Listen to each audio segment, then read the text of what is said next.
नमस्कार दोस्तों, the education power channel पर आप लोगों का स्वागत है। दोस्तों, जैसा कि आप सभी जानते हैं, परीक्षा पास करने के बाद जो नियोजित शिक्षक हैं, विशिष्ट शिक्षक बने हैं। बहुत से शिक्षक ऐसे हैं जो परीक्षा पास करने के बाद विद्यालय अध्यापक बने हैं, बीपीएससी शिक्षक बने। यहाँ पर हम लोग बात करेंगे विशिष्ट शिक्षक का वेतन के मान के बारे में, पे इंडेक्स के बारे में, उनका बेसिक पे, डीए, एचआरए और पे फिक्सेशन जो वेतन निर्धारण होगा उसके बारे में चर्चा करेंगे। और जो बेसिक पे है, डीए है या एचआरए है या पे फिक्सेशन है दोस्तों, 2003 से लेकर के 2022 तक बहाल जो भी स्थानीय निकाय के शिक्षक हैं, परीक्षा पास करने के बाद विशिष्ट शिक्षक बने हैं, उनका वेतन निर्धारण होगा और वेतन वृद्धि होगा। जब भी बात विशिष्ट शिक्षकों की आती है दोस्तों, दो चीज़ इसमें आता है। एक आता है वेतन संरक्षण और एक आता है सेवा निरंतरता। जो बिहार विद्यालय विशिष्ट शिक्षक नियमावली 2023 है दोस्तों, वहाँ पर कहीं पर भी सेवा निरंतरता का जिक्र नहीं है, लेकिन वेतन संरक्षण का जिक्र है। नियमावली में चूंकि नियमावली के अनुसार विशिष्ट शिक्षक बने हैं तो नियमावली के अनुसार ही लाभ दिया जाएगा। फिलहाल तो आप ये समझें, वेतन संरक्षण का लाभ हर हाल में देना ही होगा चूँकि नियमावली में इस चीज़ का जिक्र है। और सेवा निरंतरता का जहाँ तक बात है दोस्तों, इसके लिए कमेटी बनाया गया है। कमेटी अपना रिपोर्ट देगी, उसके आधार पर जो विशिष्ट शिक्षक है उसको सेवा निरंतरता मिलेगा या नहीं मिलेगा, इस पर निर्णय लिया जाएगा। यह आपको आने वाले समय में पता चलेगा। वीडियो शुरू करने से पहले एक रिक्वेस्ट है दोस्तों, जो लोग मेरे चैनल को सब्सक्राइब नहीं किए हैं कृपया चैनल को सब्सक्राइब कर दें और बेल आइकन को दबा दें। ये पहले का पत्र है दोस्तों, 28 फरवरी 2025 का ये पत्र है, शिक्षा विभाग के द्वारा जारी किया गया था दोस्तों। एक सवाल का जवाब देते हुए माननीय शिक्षा मंत्री के द्वारा लिखित में ये जवाब दिया गया था कि वस्तु स्थिति यह है कि अधिसूचना संख्या 2460 दिनांक 26 दिसंबर 2023 के कंडिका 9 के द्वारा विशिष्ट शिक्षकों को प्रोन्नति से संबंधित प्रावधान है, यानी विशिष्ट शिक्षकों को प्रोन्नति दिया जाएगा। बिहार विद्यालय विशिष्ट शिक्षक नियमावली 2023 के द्वारा स्थानीय निकाय शिक्षक से विशिष्ट शिक्षक बने शिक्षकों को पूर्ण वेतन संरक्षण का लाभ दिया गया है, यानी विशिष्ट शिक्षक को वेतन संरक्षण का लाभ दिया गया है दोस्तों। अभी भले ही कम मूल वेतन पे उनको वेतन मिल रहा है, जब कभी भी वेतन निर्धारण होगा तो उनको बढ़ा हुआ वेतन होगा मिलेगा, और बढ़ा हुआ वेतन और जो कम वेतन है उसका जो अंतर होगा वो एरियर के रूप में मिलेगा।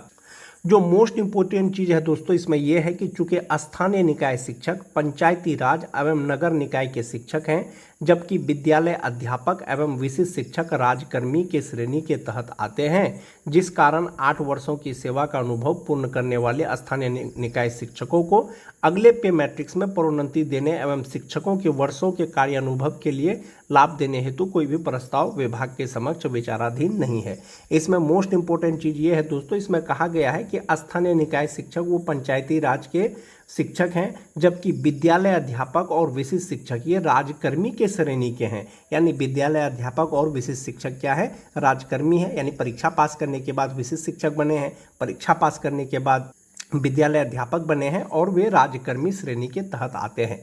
जहाँ तक बात वेतन का है दोस्तों, मूल वेतन का है, विशिष्ट शिक्षकों का जो फिटमेंट मैट्रिक्स टेबल है, यानी जो वेतन का जो टेबल है दोस्तों वो यही टेबल है। यानी 1 to 5 का जो स्टार्टिंग बेसिक पे है वो 25,000 रुपया है, 6 to 8 का जो है वो 28,000 है, 9-10 का 31,000 है, 11-12 का 32,000 है।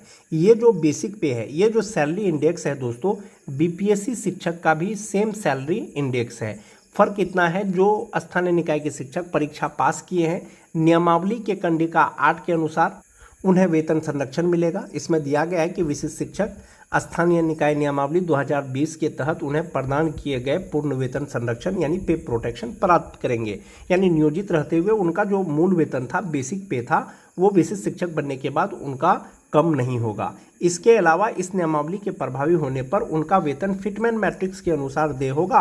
अन्य भत्ते राज्य सरकार की प्रचलित दरों के अनुसार महंगाई भत्ता, मकान किराया भत्ता, चिकित्सा भत्ता आदि उसको दिया जाएगा। और विशिष्ट शिक्षकों के लिए एक फिटमेंट मैट्रिक्स टेबल दिया गया है। इस फिटमेंट मैट्रिक्स टेबल के अनुसार जो स्टार्टिंग बेसिक पे है 25,000 1 to 5 का, 6 to 8 का 28,000, 9-10 का 31,000, 11-12 का 32,000, इसी के आधार पर फिलहाल विशिष्ट शिक्षकों को वेतन का भुगतान किया जा रहा है। वेतन निर्धारण की प्रक्रिया शुरू हो गई है दोस्तों। जैसा कि आप सभी जानते हैं, राज्यकर्मियों को HRMS पोर्टल के द्वारा वेतन का भुगतान किया जाता है। वेतन निर्धारण के लिए जो विशिष्ट शिक्षकों का बेसिक पे का चार्ट था, ये वाला चार्ट जो था वो HRMS पोर्टल पर अपडेट नहीं किया गया था, यानी कि सभी जो बेसिक पे है, मूल वेतन है, उस पर शो नहीं कर रहा था, जिसके कारण से HRMS पर वेतन निर्धारण करने पर दिक्कत हो रहा था, समस्या आ रही थी। अब उसका निराकरण कर दिया गया है दोस्तों। सभी बेसिक पे को HRMS पोर्टल पर अपडेट कर दिया गया है। अब जो है विशिष्ट शिक्षकों का वेतन निर्धारण होगा ये फिटमेन मैट्रिक्स टेबल के अनुसार कि किसका बेसिक पे कहां पर फिट आएगा, और इसी के आधार पर वेतन निर्धारण होगा, और जो अंतर वेतन होगा वो एरियर के रूप में मिलेगा। एक ये चीज हो गया दोस्तों।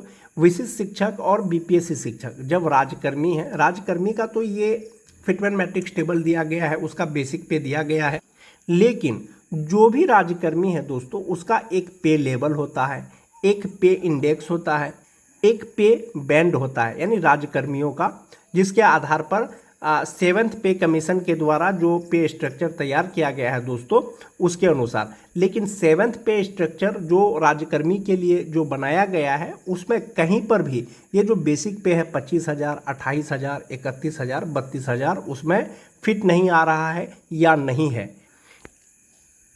आने वाले समय में आपको पता चलेगा दोस्तों कि विशिष्ट शिक्षक विद्यालय अध्यापक जो राज्यकर्मी हैं अन्य राज्यकर्मियों के जैसा, इनके लिए पे लेवल होगा या नहीं होगा, 7th पे कमीशन का लाभ मिलेगा या नहीं मिलेगा, या 8th पे कमीशन का लाभ मिलेगा या नहीं मिलेगा। जहां तक बात 7th पे कमीशन का है दोस्तों, 7th पे कमीशन का जो स्टार्टिंग बेसिक पे है वो 25,500 से है, और ये लेवल 4 में आता है, ये लेवल 4 में आता है।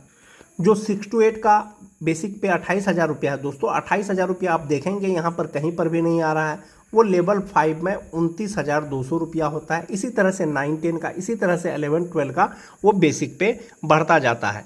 जब आने वाले समय में यदि आपको 7th पे कमीशन का लाभ दिया जाएगा दोस्तों, आपका बेसिक पे यही लेवल 4, लेवल 5, लेवल 6, लेवल 7 में जहाँ पर फिट आएगा वो आपको पे स्ट्रक्चर के आधार पर, बेसिक पे के आधार पर वो आपको वेतन मिलेगा। ये जो बेसिक पे हो जाएगा उसके बाद जो DA है, महंगाई भत्ता है, जो भी हो 55%, 58% जो उस समय का होगा वो जोड़ के मिलेगा। HRA जो भी होगा 7.5%, 10%, उसके आधार पर वो आपको कैलकुलेट करके मिलेगा। लेकिन 7th पे कमीशन का अगर लाभ दिया जाएगा दोस्तों, जो 1 to 5 के शिक्षक हैं उनका जो पे स्ट्रक्चर यानी बेसिक पे जो फिट बैठेगा वो लेवल 4 में बैठेगा, जो 6 to 8 के हैं लेवल 5 पे बैठेगा, इसी तरह से लेवल 6, लेवल 7 यानी 9, 10, 11, 12 का होगा। तो ये 7th पे स्ट्रक्चर है दोस्तों। इसके आधार पर फिलहाल विशिष्ट शिक्षक और BPSC शिक्षकों को बेसिक पे नहीं दिया जा रहा है। जहां तक बात वेतन विसंगति का है दोस्तों, विशिष्ट शिक्षकों का जो वेतन है उसमें विसंगतियां हैं, जैसे वेतन निर्धारण नहीं हो पाया है।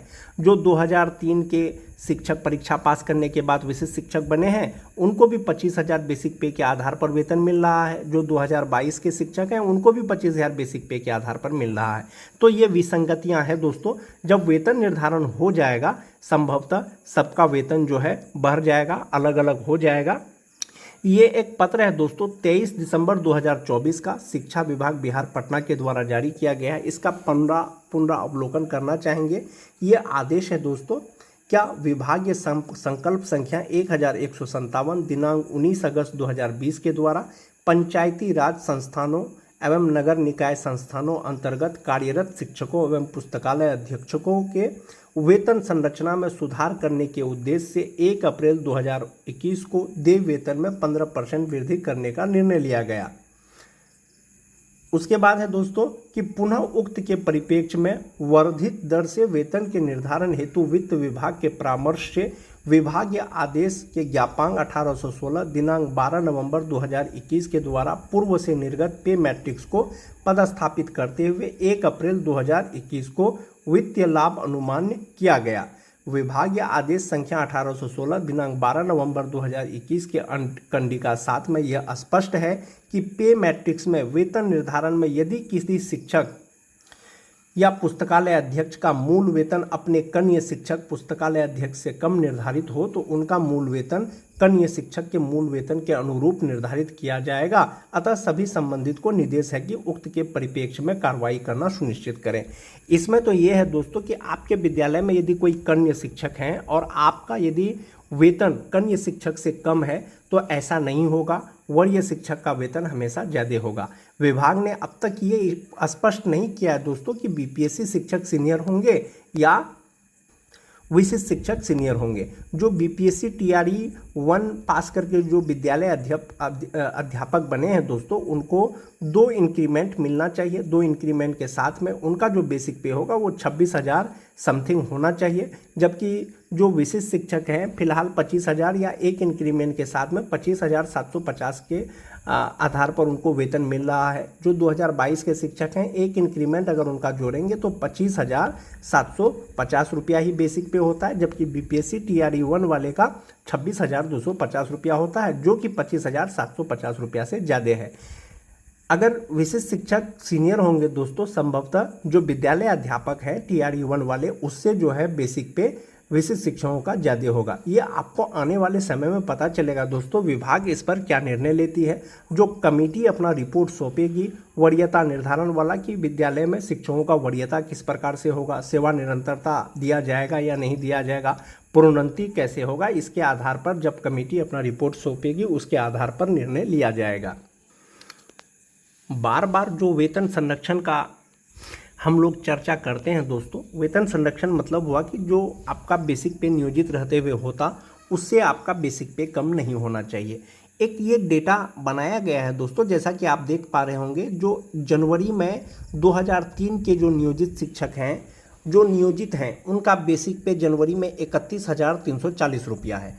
इसमें डीए 55%, एचआरए मेडिकल लगा करके 3,600 रुपया उनका ईपीएफ अकाउंट में जमा होने के बाद जो ग्रॉस सैलरी होता है वो 52,944 रुपया होता है और इन हैंड सैलरी उनको 49,344 रुपया मिलता है जो नियोजित हैं। जो विशिष्ट शिक्षक बन गए हैं दोस्तों, वेतन निर्धारण होगा, सैलरी फिक्सेशन होगा, तो जो 2003 के शिक्षक हैं वेतन संरक्षण के अनुसार उनका बेसिक पे 31,670 रुपया हो जाएगा। ध्यान रहे दोस्तों, इसमें सिर्फ और सिर्फ वेतन संरक्षण का बात किया गया है, सेवा निरंतरता का बात नहीं किया गया है। जब सेवा निरंतरता से आप जोड़ेंगे तो आपका वेतन और बढ़ जाएगा, तो 31,670 रुपया हो जाएगा वेतन निर्धारण के साथ में। इसमें डीए एचआरए मेडिकल लगा करके जो ग्रॉस सैलरी होगा उनका 58,515 रुपया होगा और इन हैंड सैलरी 46,734 रुपया होगा। तो आपका जो वेतन निर्धारण होने के बाद जो इन हैंड सैलरी मिलेगा वो 46,734 रुपया मिलेगा। फिलहाल जो भी आपको वेतन मिल रहा है वो 25,000 या 25,750 रुपया के आधार पर ही मिल रहा है। जो 2006 के शिक्षक हैं जो नियोजित हैं उनका बेसिक पे अभी 30,420 रुपया है। इसमें डीए एचआरए मेडिकल और 3,600 रुपया उनका ईपीएफ अकाउंट में कटने के बाद जो ग्रॉस सैलरी होता है वो 51,472 रुपया होता है, जबकि इन हैंड सैलरी उनको 47,872 रुपया मिलता है। जो विशिष्ट शिक्षक हैं दोस्तों उनका वेतन निर्धारण हो जाएगा तो 30,750 रुपया उनका बेसिक पे होगा। इस पे डीए एचआरए मेडिकल लगा करके और उनका जो एनपीएस अकाउंट में जमा होगा दोस्तों वो 11,439 रुपया हो जाएगा। जो मेन डिफरेंस है दोस्तों वो आपको यहीं पर है, जो नियोजित हैं उनका मात्र 3,600 रुपया जमा होता है भविष्य के लिए, जबकि जो राज्यकर्मी बन गए परीक्षा देने के बाद उनका 11,439 रुपया जमा होगा। ग्रॉस सैलरी होगा 56,844 रुपया और इन हैंड सैलरी हो जाएगा 45,405 रुपया। जो 2010 के शिक्षक हैं दोस्तों जो नियोजित हैं विशिष्ट शिक्षक नहीं बने हैं 29,530 रुपया उनका बेसिक पे है। इस पर जो भी डीए है 55%, एचआरए मेडिकल लगा करके 3,600 रुपया कटने के बाद जो ग्रॉस सैलरी है वो 50,049 रुपया है और इन हैंड सैलरी 46,449 रुपया है। जो विशिष्ट शिक्षक बन गए हैं जब वेतन निर्धारण हो जाएगा तो उनका जो हो जाएगा वो 29,850 रुपया बेसिक पे हो जाएगा। इसमें डीए एचआरए मेडिकल लगा करके और इनका जो एनपीएस अकाउंट में जमा होगा वो 11,104 रुपया होगा दोस्तों, जो कि ये 3,600 से बहुत ज़्यादा है। ग्रॉस सैलरी होगा 55,208 रुपया और इन हैंड सैलरी उनका हो जाएगा 44,104 रुपया जो 2010 के हैं। अब बात कर लेते हैं दोस्तों जो टीटी पास शिक्षक हैं, मोस्ट इम्पोर्टेंट, चाहे वो 2013 के जनरल टीटी पास हो चाहे वो 2016 के उर्दू टीटी पास हो। जो नियोजित हैं उनका बेसिक पे 27,010 रुपया है। इसमें 55% डीए, 5% HRA, 1,000 रुपया मेडिकल लगा करके 3600 रुपया उनका EPF में जमा होने के बाद जो ग्रॉस सैलरी होता है वो 46,017 रुपया होता है और इन हैंड सैलरी उनको 42,417 रुपया मिलता है जो TT पास शिक्षक हैं, जो विशिष्ट शिक्षक नहीं बने हैं। जो विशिष्ट शिक्षक बन गए हैं, वेतन निर्धारण होगा अक्टूबर में, तो उनका बेसिक पे होगा 27,320 रुपया। इस बेसिक पे के आधार पर उनको वेतन निर्धारण होगा। इसमें जब DA जोड़ देंगे, HRA जोड़ देंगे, मेडिकल जोड़ देंगे तो उनका ग्रॉस सैलरी हो जाएगा 50,610 रुपया और इनका NPS में जो जमा होगा वो 10,163 रुपया होगा। अंतर स्पष्ट है दोस्तों। जो विशिष्ट शिक्षक बन गए हैं, राजकर्मी बन गए हैं, उनका फ्यूचर के लिए 10,163 रुपया जमा होगा जो TT पास है, जबकि जो विशिष्ट शिक्षक नहीं बने हैं उनका मात्र 3600 रुपया जमा होगा और इन हैंड सैलरी उनका होगा 40,447 रुपया। यहाँ पर आपको 2,000 सैलरी का डिफरेंस दिख रहा होगा कि 2,000 इन हैंड सैलरी कम हो गया, लेकिन आप यहाँ पर देखेंगे तो यहाँ पर आप क्या देखेंगे, ये देखेंगे कि 3600 से सीधा 10,000 रुपया जमा होगा। जो 2022 के शिक्षक हैं वेतन संरक्षण के साथ उनका जो इन हैंड सैलरी होता है वो 38,180 रुपया होता है। जो नियोजित हैं उनका ग्रॉस सैलरी 38,960 रुपया होता है और इन हैंड सैलरी 35,360 रुपया होता है। तो इस प्रकार से दोस्तों ये मैंने आपको बताया, ये सैलरी कैलकुलेट करके कि वेतन संरक्षण जब आपको मिल जाएगा, वेतन निर्धारण हो जाएगा वेतन संरक्षण को देखते हुए, तो आपका इन हैंड सैलरी कितना हो जाएगा। जो 2003 के विशिष्ट शिक्षक बने हैं उनका 46,734 रुपया हो जाएगा। जो 2006 के बने हैं 45,405 रुपया हो जाएगा। जो 2010 के बने हैं 44,104 रुपया हो जाएगा। जो TT पास शिक्षक बने हैं उनका 40,447 रुपया हो जाएगा। अभी जो वेतन मिल रहा है दोस्तों विशिष्ट शिक्षकों को, बेसिक ग्रेड के शिक्षकों को 25,000 मूल वेतन और या 25,750 रुपया मूल वेतन के आधार पर मिल रहा है। नियमावली के अनुसार हर हाल में दोस्तों 100% आप ये मान के चलें कि वेतन संरक्षण मिलेगा और वेतन संरक्षण के अनुसार वेतन निर्धारण होगा। जब आपका वेतन निर्धारण हो जाएगा तो आपका एक महीने का एरियर कितना बनेगा। जो 2003 से लेकर के 2005 तक हैं उनका एक महीने का एरियर 11,014 रुपया बनेगा। जो 2006 के हैं 9,685 रुपया बनेगा। जो 2010 के हैं 8,384 रुपया बनेगा। जो TT पास शिक्षक हैं 4,727 रुपया बनेगा। जो छठा फेज के हैं 1,375 रुपया बनेगा।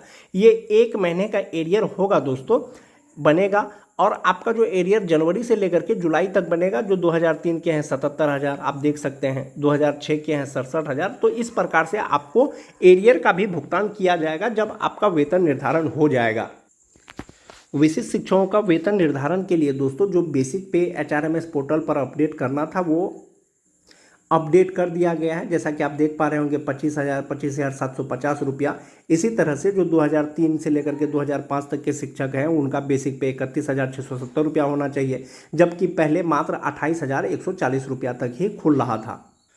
तो इस प्रकार से दोस्तों विशिष्ट शिक्षक का वेतन निर्धारण होगा और उनका जो बेसिक पे है यही कहीं पर किसी इंडेक्स में उनका फिट आएगा और उनका वेतन निर्धारण किया जाएगा। जो 2003 से लेकर के 2005 तक हैं उनका इंडेक्स 9 के अनुसार वेतन मिलेगा।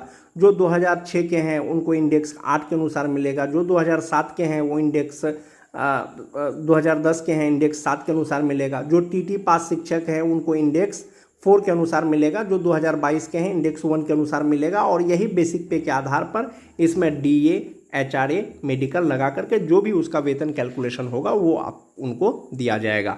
आज के वीडियो में दोस्तों बस इतना ही। वीडियो अच्छी लगे तो अपने दोस्तों में लाइक और शेयर जरूर कर दें। मिलते हैं एक नए वीडियो के साथ, तब तक के लिए धन्यवाद।